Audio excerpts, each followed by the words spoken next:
Chururú.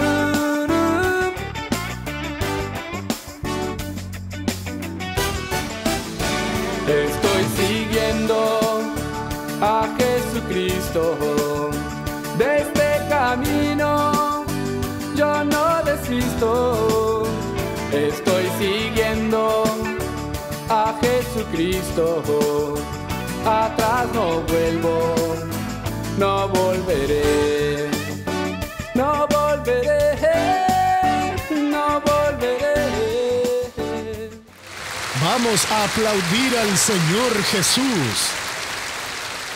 Hermanos, aquí en la presencia de Dios en la que estamos a partir de ahora, por la palabra que les vamos a dar y por el propósito de esta reunión, que es reunirnos en su nombre. Y cuando estamos en su nombre, Él está en nuestro medio y estamos en su presencia. La Biblia dice que hay plenitud de gozo. Son muchas las respuestas que Dios le tiene a las personas, mucho más de lo que ahora necesitamos. Y las necesidades que vengan en el futuro cercano o lejano, Dios también ya tiene las respuestas preparadas para esas. Entonces vamos a abrir el corazón, vamos a dejar que el Espíritu de Dios hable con nosotros. Estamos en una serie de estudios sobre la responsabilidad que tenemos, porque el nombre del Señor es invocado sobre nosotros. Como cristianos, ¿qué significa parecido a Cristo? Tenemos la responsabilidad de hacer algo de Dios. Y hoy me gustaría que usted entendiera que usted es un instrumento escogido por el Señor Dios para cumplir su voluntad aquí en la tierra. No importa quién es usted.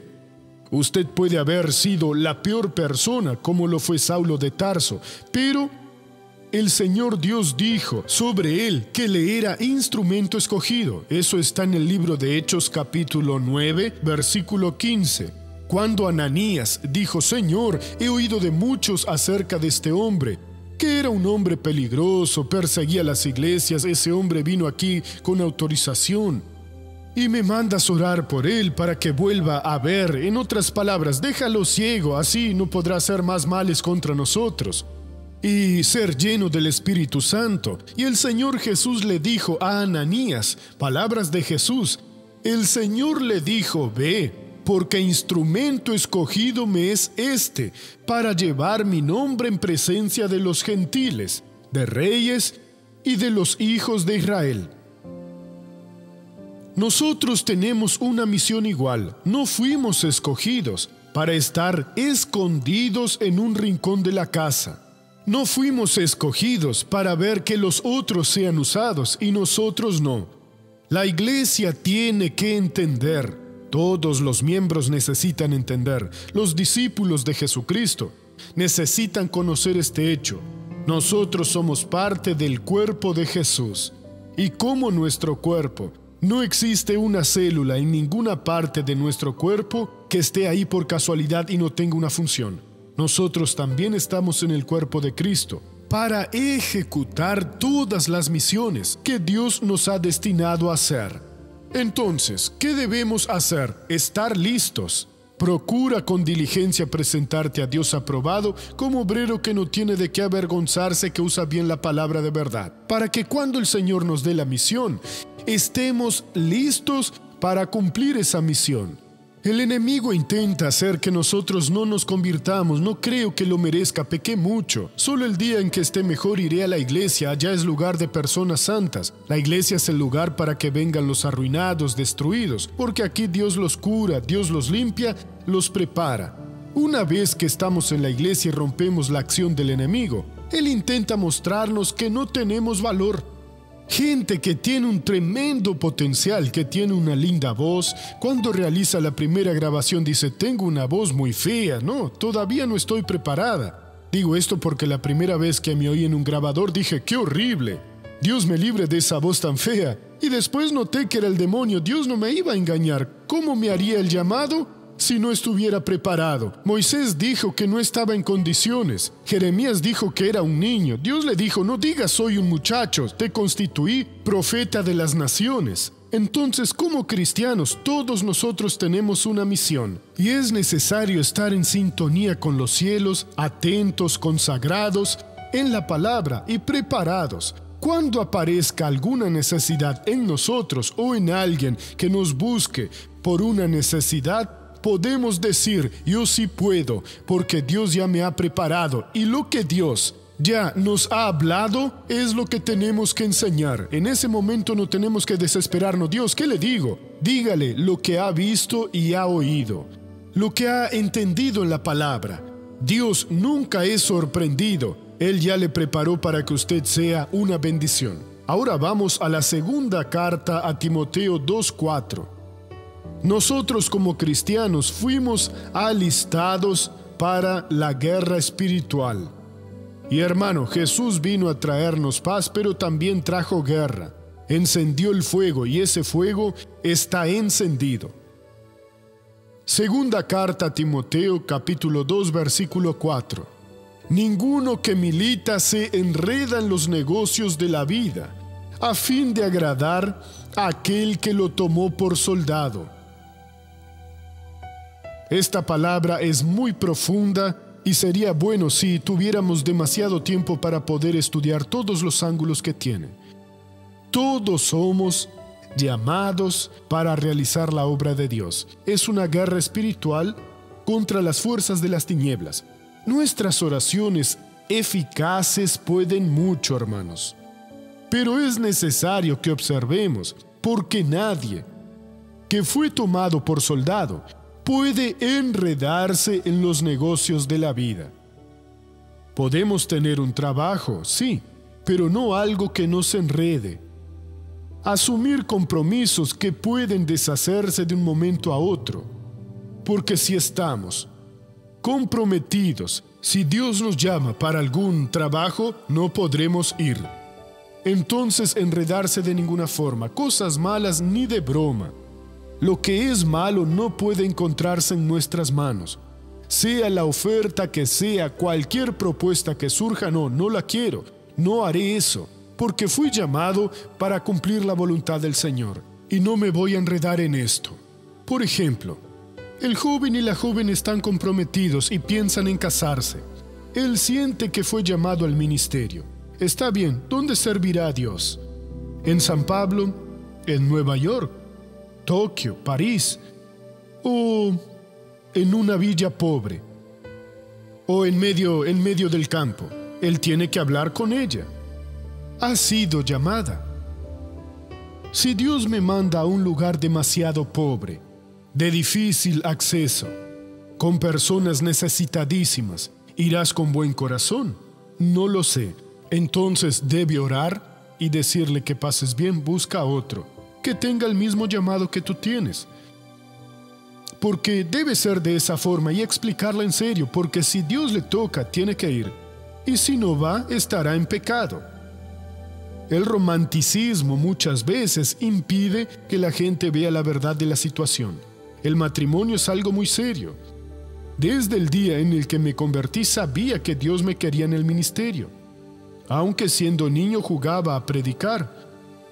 A los 11 años fui el líder del grupo de mi edad en la iglesia baptista, no por casualidad. Ya tenía gusto por predicar la palabra de Dios. Entonces no podía engañar a otra persona que tal vez tuviera otro sueño, que no es nada malo. Ella no tiene el llamado, y eso es llamado. Siempre cuento de una ciudad del nordeste donde estaba una ciudad demasiado pobre, incluso los caños se veían en el suelo. Un hombre paró en el aeropuerto, tomó un taxi y viajó 2 horas para hablar conmigo. Al llegar allá me dijo: doctor, ¿qué vino a hacer en una ciudad como esta? ¿Viene a predicar el evangelio? No, usted no. Usted es un hombre. Por supuesto, soy un siervo de Dios, estoy en medio a mis hermanos. Pero la ciudad es muy pobre, ¿y cuál es el problema? Usted tiene dinero, pero el dinero vale algo. Dios me mandó aquí, vine a predicar. Entonces, si la gente lo sabe, debe ir. Si mañana Dios me manda allá para que sea el pastor de aquella ciudad, estoy aquí, Señor. Iré con mucho cariño. Entonces, si la gente es llamada por Dios y todos nosotros lo somos, debe sentir que es lo que Dios desea de uno. No me voy a enredar. Envolverse con personas que hacen lo malo, cosas malas. Despierte. Pablo lo está diciendo aquí, y después no podemos llorar y decir, Dios, no lo entendí. Ninguno que milita, que guerrea, se enreda en los negocios de la vida a fin de agradar a aquel que lo tomó por soldado. Estamos alistados en esa guerra espiritual. Usted está casado, no se enrede con otra persona. Basta la suya. O basta el suyo, señora. No hace falta enredarse. No, pero mi caso es diferente. Sí, Satanás desea verlo en el infierno. Su caso es como el de cualquier persona. Nadie tiene permiso para pecar. Pero conozco a muchas personas, lamentablemente las conocí, y se enredaron. Después no pudieron cumplir el propósito de Dios. Ninguno, no existe nadie que fue llamado, alistado como soldado, que pueda enredarse en los negocios de la vida. Con nada, uno tiene que estar en las manos de Dios. Abra ahora en Primera de Pedro 2:9. Primera de Pedro 2:9. Pedro es claro. Si usted tiene dudas de que pesa sobre sus hombros la responsabilidad de transmitir el Evangelio, de enseñar la palabra de Dios y llevar a las personas a la libertad, ya no las tendrá. Primera de Pedro 2:9. Pero vosotros sois linaje escogido. Gloria a Dios. Fuimos escogidos por el Señor Dios, elegidos por Él. Él nos llevó a Jesús y nosotros aceptamos a Jesús y somos salvos, pasaremos la eternidad con Cristo.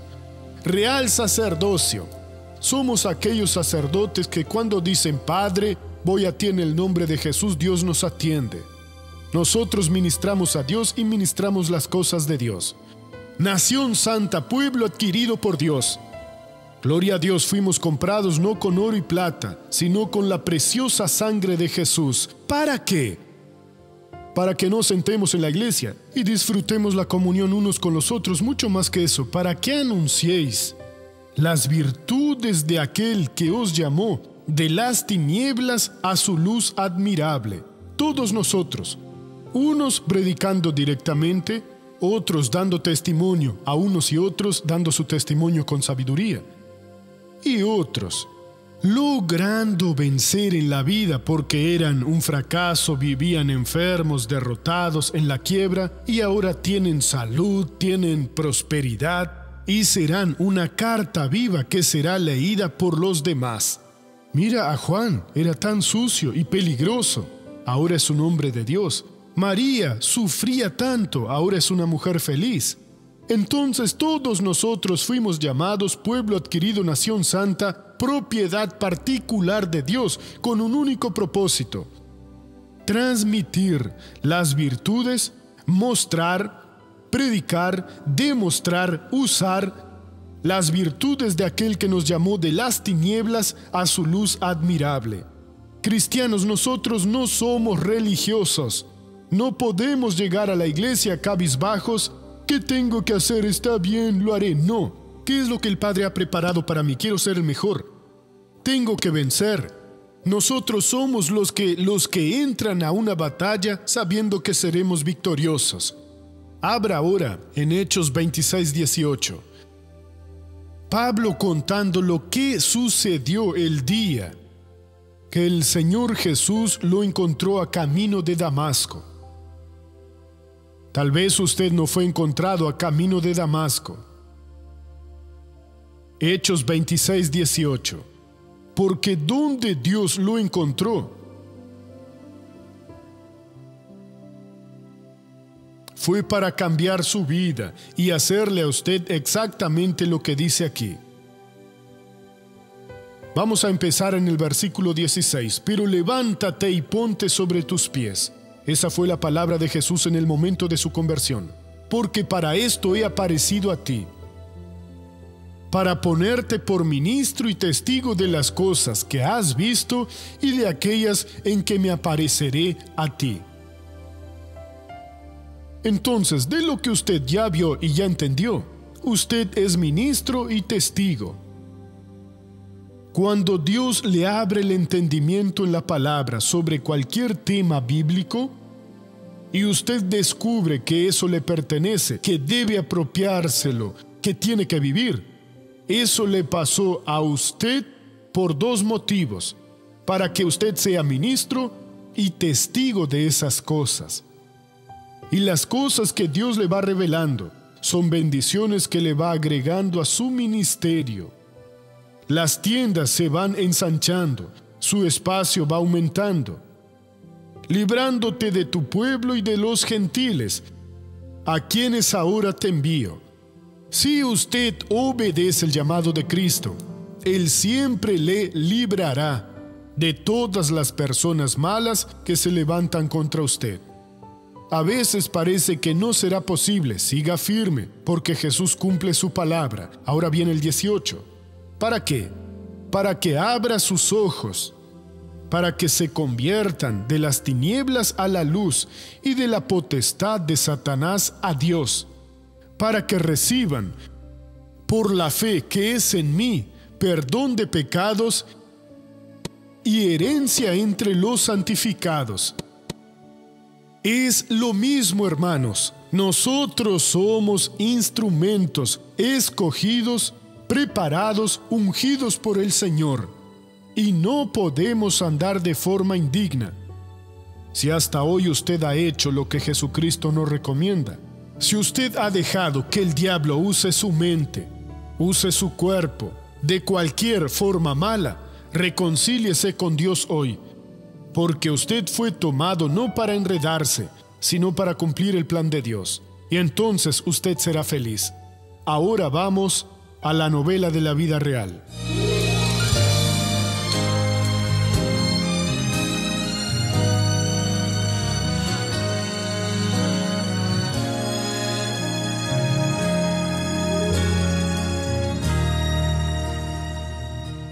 Empecé a beber muy joven, ¿sí? Los primeros tragos, sí, tenía unos 17, 18 años. Salíamos a los bares los fines de semana, a las fiestas, sí, tomábamos. Pero en ese momento bebía más en los fines de semana, ¿sí? Pero a partir de los 20, 26, 27 años, más o menos, la situación se puso más complicada, sí.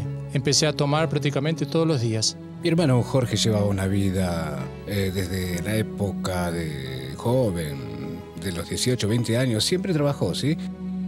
Pero siempre se involucró con el juego, las cartas, también el pool. Nos conocimos en un bar y así se unieron las dos ganas, ¿sí? Porque él también tomaba mucho, tocaba la guitarra y cantaba. Y empezamos a tomar y a cantar juntos. Así estuvimos desde 1995 y entonces decidimos irnos a vivir juntos.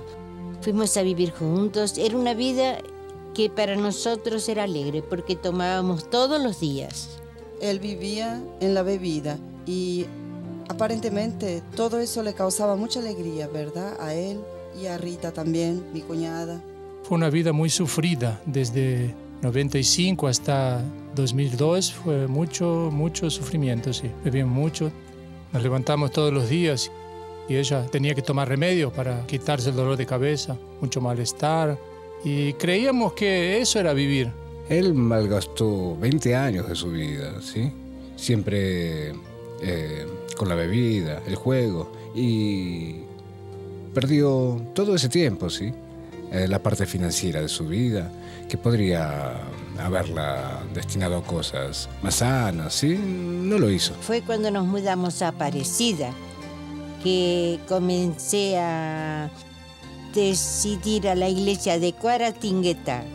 Y allí recibí una oración, incluso me dijeron que había una iglesia en Aparecida. Y comencé a ir a la iglesia de la ciudad y en ese día se llevaban fotografías y se pedía oración. Porque yo entonces pensaba en él, que si yo buscara en Jesús, él dejaría de beber. Y comencé a iba durante el día a los cultos. Aquí, hasta que cuando regresaba a la casa le decía, Jorge, acompáñame hoy a la iglesia. Vamos a la noche, decía que no quería, decía, un día voy, un día voy, un día voy. Y así pasaron muchas veces. En la mitad de 2002 veía el culto, él predicaba, y en la predicación se habló del grupo de los 10 que no heredarían el reino de Dios. En 1 Corintios 6:10 se mencionó los hombres, y allí había dos dos tipos que se encajaron en mí, que eran los borrachos y los fornicarios, una lucha.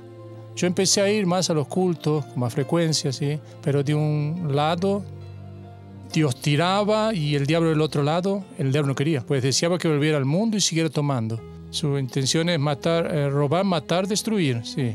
Quería ver la destrucción, pero Dios ya tenía un trabajo para mi vida. Igual pasaron 4 años, fueron 4 años viendo al doctor, ¿sí? Voy a la iglesia o no voy, voy o no voy, voy al culto o no voy, siempre un dilema. Hasta que un día lo invité y me dijo, voy, hoy quiero ir, y fuimos.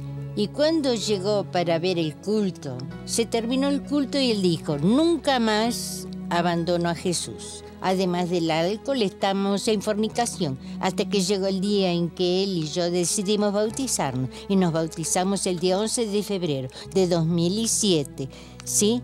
Y él dijo que quería bautizarse porque incluso Jesús dijo, venid como estés, ¿sí? Así que fuimos a una fornicación y luego decidimos casarnos. Nos casamos en el mes de abril del mismo año. Yo estoy seguro que hoy soy otra persona, totalmente transformado, totalmente modificado. Hoy ya no soporto bebida, no soporto nada de eso. Hoy nuestro casamiento es una bendición, gloria a Dios, ¿sí? Siempre acompañando a Jesús, siempre frecuentamos la iglesia. Vamos los lunes, miércoles, viernes y domingo. Trabajamos y frecuentamos la iglesia en el nombre de Jesús. Y la felicidad que antes era aparente, hoy es real. Les tengo un mensaje a las personas que me ven. Vengan a Jesús. Él tiene la solución segura. ¡Qué bonito! ¡Gloria a Dios! Ahora vamos a la pregunta de hoy. Doctor, relata la Biblia que quien baja a la sepultura no vuelve más, porque Lázaro revivió. ¿Es verdad acaso la Biblia tiene errores?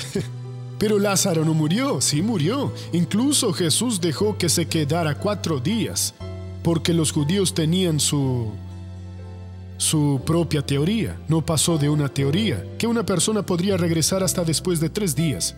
Ellos tomaban eso tan en serio, que cuando una persona moría ya, tenían la costumbre de usar especias, romper las sábanas en tiras, para cubrir a la persona completamente, hacerle como a las momias, y les dejaban una parte aquí para que pudiera respirar por si regresaba. Ellos pensaban eso, y Jesús le dejó 4 días para probar que ese hombre de verdad estaba muerto, es decir, no dormía.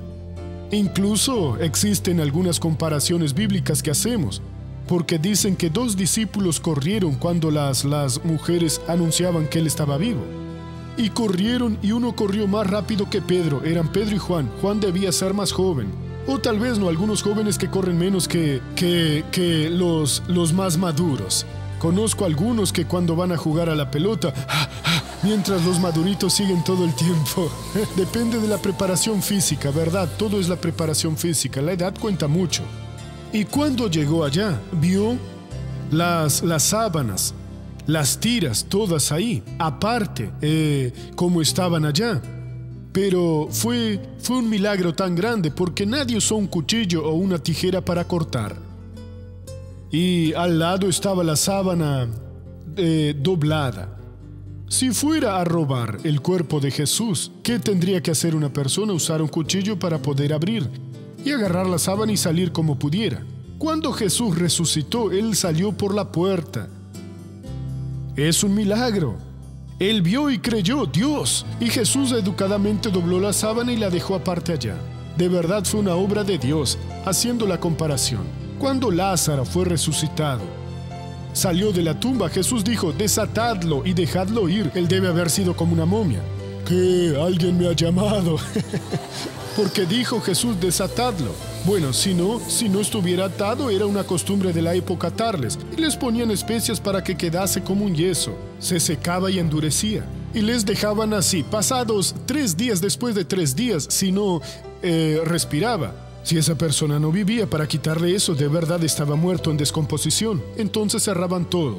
Entonces está comprobado que pasó de esta forma. Déjeme orar por los que están en casa. Padre, muchas gracias por esta palabra de que somos instrumentos elegidos, preparados, santificados, y que no podemos, oh Dios, deshonrar, actuar de forma indigna con el llamado que fue puesto sobre nosotros. Ahora te pido por todas las personas que me están viendo y que necesitan la cura y la liberación. Extiende tus manos, toca a estas personas. Padre, ahora voy a usar la autoridad que tú me has concedido, y eso para tu gloria. En el nombre de Jesús, que todo mal salga de esta vida, en el nombre de Jesús. Y usted diga amén.